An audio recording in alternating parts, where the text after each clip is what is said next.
오늘 이 새벽에도 하나님 말씀의 은혜가 우리 성도님과 함께 하시기를 간절히 바랍니다. 인생 가운데에 어떤 만남을 통해서 우리는 삶이 변화되는 역사도 일어나게 되고 그런 일들을 많이 겪게 됩니다. 저도 자녀들을 위해서 기도할 때에 인생 가운데에 참 좋은 만남을 하나님께서 허락하시기를 늘 기도하고 있습니다만, 오늘 성경에도 보면 그런 모습이 그런 장면이 나타납니다. 요한이 이제 예수님을 만나는 장면이 나타나죠. 그리고 요한의 제자들도 예수님을 만나고 예수님을 따르는 그런 모습이 나타나는 것을 볼 수 있습니다. 오늘 말씀 가운데에는 참 중요한 말씀이 담겨 있는데, 그 중에 한 두 가지 정도를 핵심으로 우리 성도들과 아침에 나누고자 합니다. 본문 말씀 29절 말씀과 36절에 보면 요한이 예수님을 만나서 하는 말이 있습니다. 그게 무슨 말이냐면, 보라, 세상 죄를 지고 가는 하나님의 어린 양이로다. 29절에 이렇게 말씀합니다. 그리고 제자들에게 또 이야기합니다. 36절에 보니 예수께서 거니심을 보고 말하되, 보라, 하나님의 어린 양이로다. 이렇게 이야기합니다. 성도님들, 어린 양은 어떤 것인지 성경에 나타나는 어린 양에 대해서 기억을 하십니까? 어린 양은요, 하나님 앞에 제물로 드리는 양입니다. 그걸 어린 양 중에도 특별히 흠 없는 어린 양을 잡아서 사람이 속죄 제물로 드릴 때에 하나님 앞에 제물로 바치던 것, 그것이 바로 흠 없는 어린 양, 이것을 드립니다. 지금 하나님 어린 양이라는 말은 바로 그 어린 양을 상징한다, 이렇게 이야기할 수 있습니다. 그런데 단순히 어린 양이라 하지 아니하고 앞에 뭐가 붙었습니까? 하나님 어린 양, 이렇게 이야기를 합니다. 그러면 우리는 여기서 한번 생각을 해보아야 합니다. 하나님에게 있어서 죄가 있어서 어린 양이 필요한가, 이겁니다. 당연히 하나님은 죄가 있을 수 없는 분입니다. 그 자체로 거룩하신 분이고 거룩의 본체가 되시는 분이기에 하나님은 죄가 있을 수가 없는 분입니다. 그래서 하나님은 속죄 제물인 어린 양이 필요가 전혀 없으신 분입니다. 그런데 요한은 이 예수 그리스도를 보면서 뭐라고 이야기를 하냐면, 하나님의 어린 양 앞에 또 하나의 수식어가 붙습니다. 그게 뭔가 하면 세상 죄를 지고 가는 하나님 어린 양이다. 이제 비로소 말이 됩니다. 그냥 어린 양이다, 하나님 어린 양이다 하면 말이 안 되는데, 세상 죄를 지고 가는 하나님 어린 양이다. 즉 세상의 모든 인류의 죄를 대신해서, 우리를 대신해서 죽으시기 위하여 이 땅 가운데 오신 어린 양이다, 이렇게 말하는 겁니다. 즉 우리가 잘 알고 있듯이 세상 죄를 질 만한 그런 존재는, 이 세상의 모든 죄를 대신해서 제물로 바쳐질 그런 어린 양은 아무도 없습니다. 하나님 자신이 그러니 제물이 되기 위해서 이 땅 가운데 오셔서 친히 세상 죄를 다 짊어지시고 제물이 되신 것, 그것이 바로 예수님의 사명을 감당하는 것이기 때문에 세상 죄를 지고 가는 하나님 어린 양이다, 이 표현은 바로 이 예수님의 삶과 그 삶의 목적에 대해서 잘 표현하고 있는 말이다, 이렇게 생각할 수 있습니다.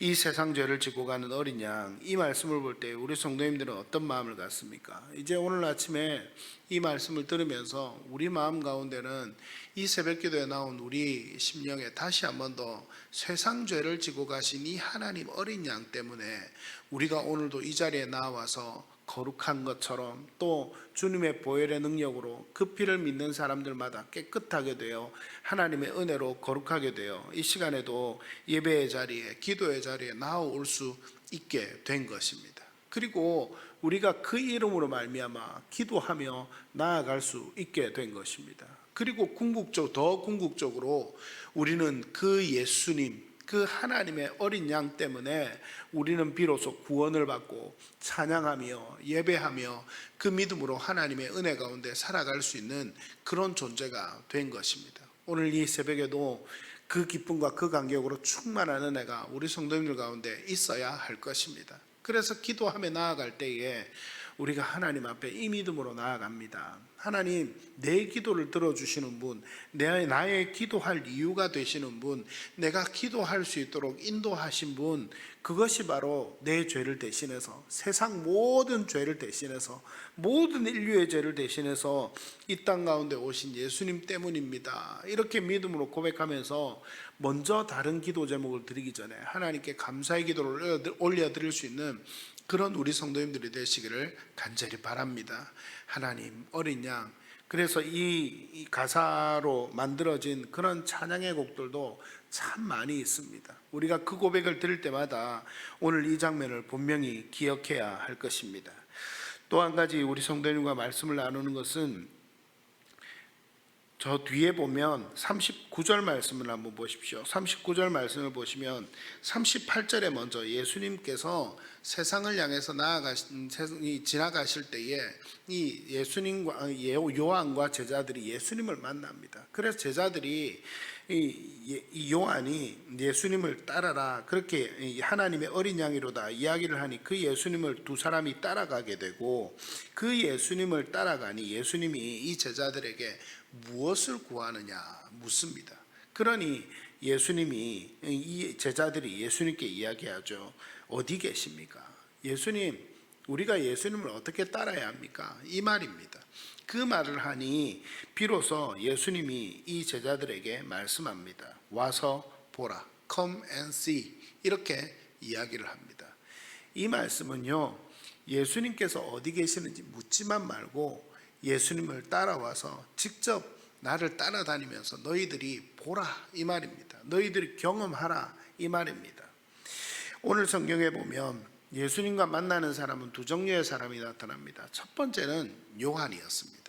요한은 예수님을 만나고 예수님이 바로 하나님의 어린 양, 구세주 메시아인 것을 알고 그 메시아 되심을 선포하고 겸손한 마음으로 자신은 물로 세례를 주지만 예수님은 성령으로 세례를 줄 것이다, 그렇게 이분이 바로 그분이다 사람들 앞에서 공언을 합니다.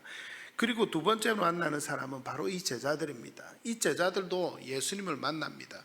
예수님을 만나고 난 뒤에 예수님이 행하시는 것을 보고, 그리고 예수님을 보자마자 예수님이 메시아인 것을 알게 되고 그것을 고백하게 됩니다. 41절 말씀을 한번 보십시오. 그 두 제자 중에 한 사람이 베드로의 형제, 시몬 베드로의 형제 안드레인데, 그 안드레가 바로 예수님의 메시아라는 것을 알게 되고, 그것을 알게 되자마자 시몬에게 찾아가서 내가 메시아를 만났다, 이렇게 바로 증거하는 것을 볼 수 있습니다.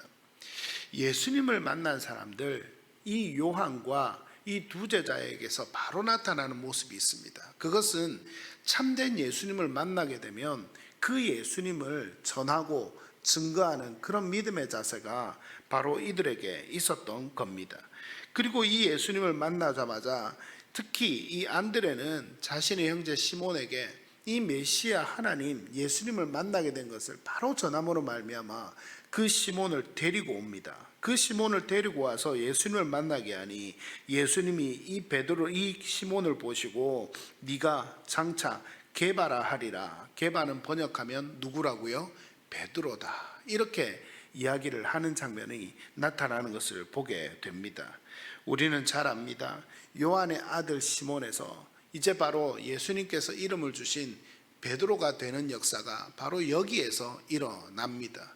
그냥 단순하게 요한의 아들로 살았던 시몬이 예수님을 만나게 되니 반석, 베드로, 이렇게 이름이 바뀌어지게 되고, 나중에 이것의 영적인 의미를 가진 것을 우리는 교회사의 역사를 통해서 잘 알고 있습니다.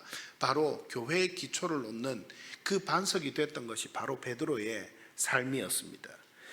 오늘 예수님을 만나서 하나님의 은혜 가운데 나아갔던 요한과 두 제자와 시몬 베드로의 모습이 오늘 성경에는 명백하게 잘 기록이 되어 있습니다. 이 말씀을 보는 우리의 심령 가운데도 오늘도 다시 한 번 더 이 새벽에 나와서 우리가 기도의 자리에 나아갈 때 요한과 같이, 시몬 베드로와 같이, 그리고 예수님의 두 제자와 같이 예수님을 따라가면서 예수님을 만나는 은혜가 있기를 원합니다. 이렇게 다시 한 번 더 고백하면서 그 만나는 은혜 가운데 기쁨으로 헌신하며 하나님 앞에 달려가겠노라 작심할 수 있는, 결단할 수 있는 그런 은혜가 우리의 심령 가운데 있기를 간절히 원합니다. 중고등부 수련회가 지금도 오늘까지 이제 진행이 됩니다. 그리고 이번 겨울에 또 뭐 청년부도 있고요, 우리 주일학교 학생들도 있고 수련회 겨울 행사 참 많이 진행이 됩니다. 우리 다음 세대를 위해서도 기도해 주실 때에, 특별히 오늘까지 진행되는 중고등부를 위해서 기도해 주실 때에도 이 요한과 같이 두 제자와 같이 시몬 베드로와 같이 예수님을 만나는 은혜가 그들의 인생 가운데 있을 수 있도록 하나님 역사해 주십시오. 그것을 믿음으로 같이 한번 기도해 주셨으면 좋겠습니다. 이 새벽에도 하나님의 기도의 은혜, 하나님의 이 성령의 은혜 가운데 나아갈 수 있는 그런 은혜가 우리 성도님들 가운데 있게 되기를 간절히 축복합니다. 축복합니다.